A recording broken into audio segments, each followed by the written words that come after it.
There will be a moment, sometimes years into adulthood, sometimes not until you're raising children of your own, when you finally name something you've spent your whole life calling by a different word. Devotion, closeness. We're just a close family. You start to see it for what it actually was, and the recognition doesn't come with relief right away. It comes with a specific kind of vertigo, because the trap you're describing today isn't the obvious kind, the cruel mother, the openly cold one, the one everyone around you would recognize instantly as harmful. It's something far sneakier, something that gets praised by everyone outside the family as beautiful, enviable, the kind of bond people say they wish they had with their own mother. And that praise is exactly what makes this particular trap so hard to see, let alone escape. Here's what almost nobody explains clearly about narcissistic mothers, and I want you to really sit with this, because it reframes the entire conversation. The most damaging version of this dynamic is rarely the version that looks obviously abusive from the outside. It's the version that looks, to everyone watching, like closeness, like an unusually devoted mother-child relationship, like a mother who calls every day not because she's controlling, but because she just loves you so much, like a mother who knows every detail of your life, not because she's monitoring you, but because you're just that close. This is the trap no one warns you about, because warning you would require naming something that, from the outside, looks like exactly what a good relationship is supposed to look like. So let's talk about what's actually happening underneath that appearance, because once you see the mechanics clearly, you'll understand why this specific version of a narcissistic mother is so much harder to identify and so much harder to heal from than the more obviously cruel version everyone already recognizes. The first thing to understand is what I'd call engulfment, disguised as devotion. In a healthy mother-child relationship, closeness exists alongside separateness. A mother who loves you well wants you to have your own friendships, your own opinions, your own life that doesn't run through her first.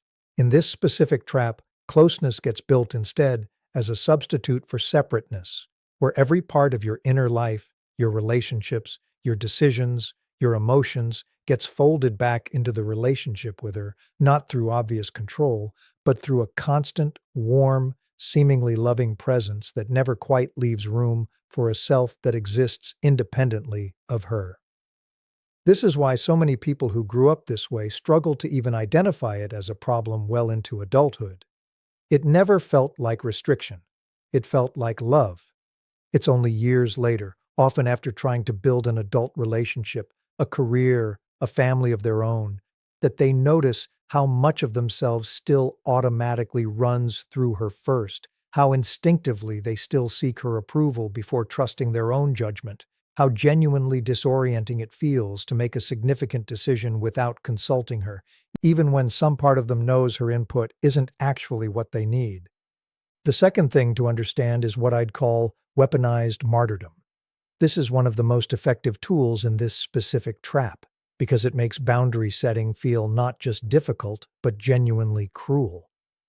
A mother operating this way will often frame her own sacrifices, real or exaggerated, as the price of your existence, subtly or not so subtly reminding you of everything she gave up, everything she endured, everything she did for you, in ways that make any assertion of your own needs feel like ingratitude towards someone who has already suffered so much on your behalf.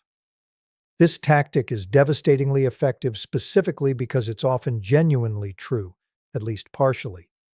Many mothers who operate this way did make real sacrifices, did face real hardship, and weaponizing that truth is exactly what makes this so hard to untangle. You're not being asked to deny that she struggled. You're being trained to believe that her struggle entitles her to permanent access to your emotional compliance indefinitely, regardless of what that costs you. The third thing to understand is what I'd call the golden child, an identified patient split, which shows up in families with more than one child, though it can appear even with an only child through shifting roles over time. One child gets positioned as the extension of the mother's own image, the one whose achievements reflect well on her, the one who can seemingly do no wrong. Another child, often the one who shows the earliest signs of resisting the enmeshment, of having a separate identity, of noticing something is wrong, gets positioned as the problem, the difficult one, the source of the family's stress. This isn't random.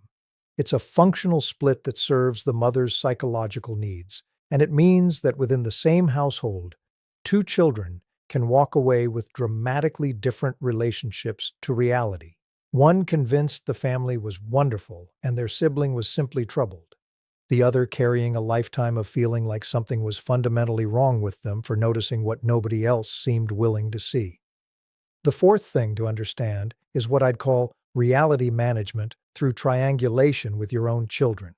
This is one of the cruelest, least discussed parts of this trap, and it deserves real attention. A narcissistic mother operating this way doesn't just manage your relationship with her.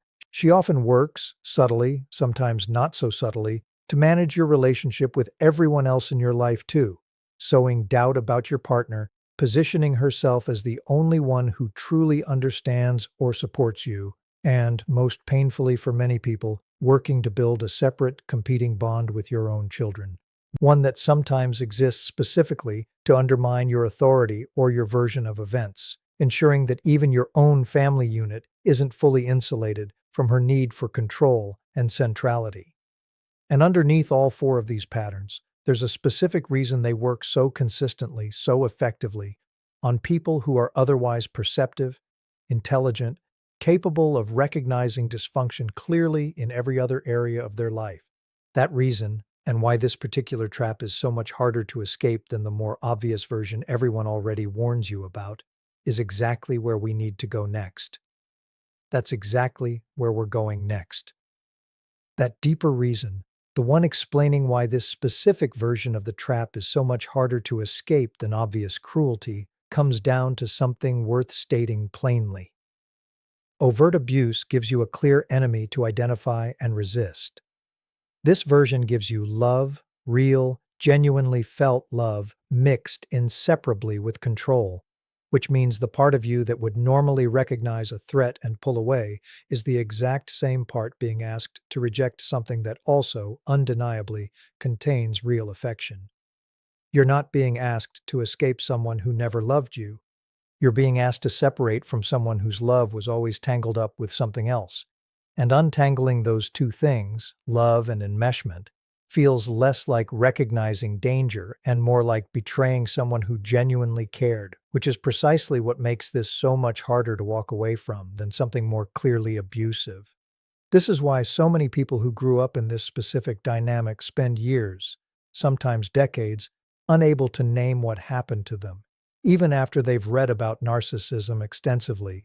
Even after they can clearly identify these patterns in other people's families, even after they've built genuine insight into narcissistic behavior in every other context. Because naming it here requires holding two things simultaneously that feel like they should cancel each other out. She loved me, genuinely, in whatever way she was capable of. And that love came wrapped around control so complete, so normalized, so consistently framed as devotion, that separating from it feels less like healing and more like abandoning someone who never meant to cause harm. I want to address something important here, because this specific complexity deserves real care rather than a simplified answer. If you're recognizing yourself in what we've walked through today, I want you to understand that acknowledging the harm in this relationship doesn't require you to deny that real love existed alongside it. Both things can be true. She may have genuinely loved you, in the only way her own psychology allowed, and that love may have still caused you real, lasting damage, damage that deserves to be named clearly and healed from directly, without needing to first resolve whether she really loved you as some kind of prerequisite for taking your own experience seriously. I also want to name something specifically about the engulfment pattern, because it deserves its own attention when it comes to healing. If you grew up with your entire inner life running through her first, rebuilding a sense of self that exists independently of her isn't something that happens through a single insight or a single boundary-setting conversation. It requires, often for the first time in your life, learning to make decisions without automatically checking them against her likely reaction. Learning to trust your own judgment, even when it contradicts what she'd want or believe. Learning to sit with the specific discomfort of disappointing her without immediately collapsing that discomfort into evidence that you've done something wrong. This process tends to feel disproportionately hard compared to setting boundaries with almost anyone else in your life, precisely because the enmeshment began so early, so consistently, that your own sense of self was never given the chance to fully develop independently of her presence in the first place. I want to address the weaponized martyrdom pattern specifically too, because untangling it requires a distinction that's genuinely difficult to hold on to in the moment. You can honor that her sacrifices were real, that her hardships genuinely happened, without accepting that those sacrifices entitle her to unlimited, indefinite access to your compliance. Gratitude and boundaries are not mutually exclusive, even though this specific dynamic works very hard to convince you they are. You are allowed to say, simultaneously and without contradiction, "I recognize what you gave up, and I still need you to respect this limit," without that combination making you ungrateful, cruel, or dismissive of everything she genuinely went through. And I want to address the golden child and scapegoat split directly, because if you were positioned as the identified problem in your family for noticing what nobody else would name, I want you to hear this clearly. Being the one who saw clearly was never actually the problem, even though you were treated as though it was. Families operating this way need someone to carry the role of difficult or too sensitive specifically, because acknowledging that the perceptive one might have been right all along would require the entire family system to confront something it was built to avoid confronting. Your clarity wasn't a flaw. It was, and still is, one of the most valuable things about you, even though it cost you the role of golden child in a system that was never actually measuring what it claimed to be measuring in the first place. I want to leave you with something today that I think matters more than almost anything else in this entire conversation. The trap no one warns you about isn't dangerous because it's obviously harmful. It's dangerous precisely because it looks from every angle except the one you're standing in, like exactly the kind of closeness everyone else wishes they had. Recognizing that what looked like devotion from the outside felt, from the inside, like slowly losing access to your own separate self, isn't ingratitude, and it isn't exaggeration. It's simply, finally, an accurate account of something that was real, complicated, loving, and genuinely damaging, all at the same time, and learning to hold all of that without needing it to resolve into a simpler story is one of the most important parts of actually healing from it. If this names something you've spent years struggling to put into words, know that you're far from the only one who's lived this exact complicated dynamic, and there's a lot more we can work through together as we go. Make sure you're subscribed because we go deeper into this every single week.